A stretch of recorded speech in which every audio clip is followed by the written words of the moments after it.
I designed a lightweight UAV using 3D printed parts. In theory, it should fly, but reality is usually less forgiving.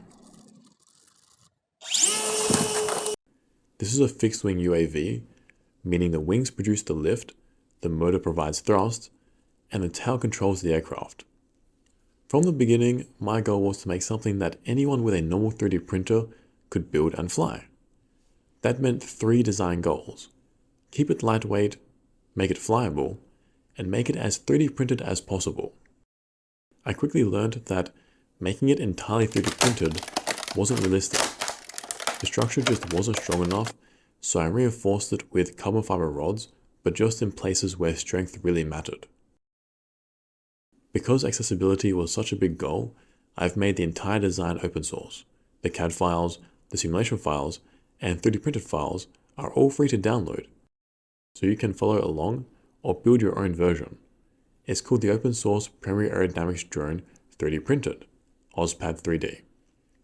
I invite you to tinker with its design and do whatever you like to it. It's meant to be an open source 3D printed drone. To size the aircraft, I used a spreadsheet that estimates the total weight based on materials and components, combined with proven aeronautical equations. That told me how big the airplane needed to be. The result was a wingspan of about 1.32 meters. And that single number is one of the most important. If I made the wingspan too small or too big, it wouldn't produce enough lift for its weight, so it wouldn't fly. It also locked in almost every other decision too. From there, I could estimate the thrust required for different maneuvers. The most demanding case was takeoff from the ground. If I wanted the plane to lift off in just 4 meters, the calculations said I needed a thrust-to-weight ratio of 0.97. That is extremely aggressive.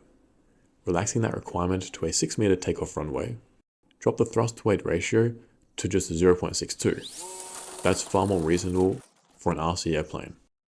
This spreadsheet is part of my RC airplane design course, where I go much deeper into how these trade-offs affect real aircraft. Next, I moved into simulations. I built the aircraft geometry and ran panel method analyses to estimate lift, drag, and general stability.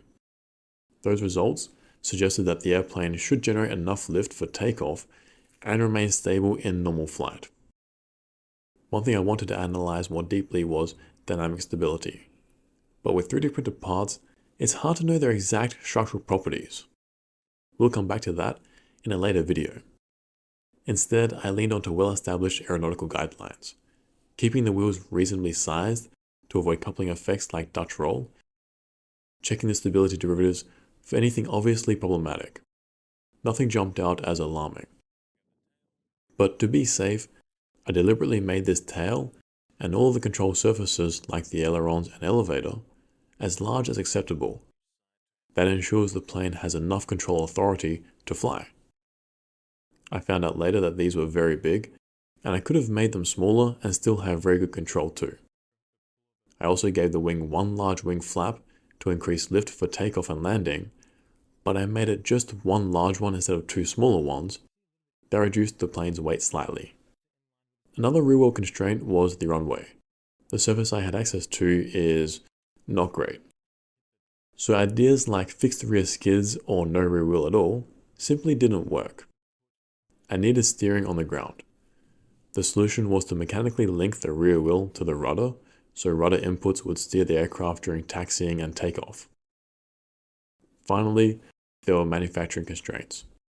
I limited myself to a 220 by 220 by 220 mm print volume, something nearly every consumer printer can handle. That meant breaking the aircraft into multiple pieces that could then be printed individually and assembled. And instead of gluing them together, I designed everything to be screwed together. That turned out to be surprisingly challenging, but that also meant that damaged parts could be replaced without destroying the rest of the airframe. It also made the structure significantly stronger than I expected.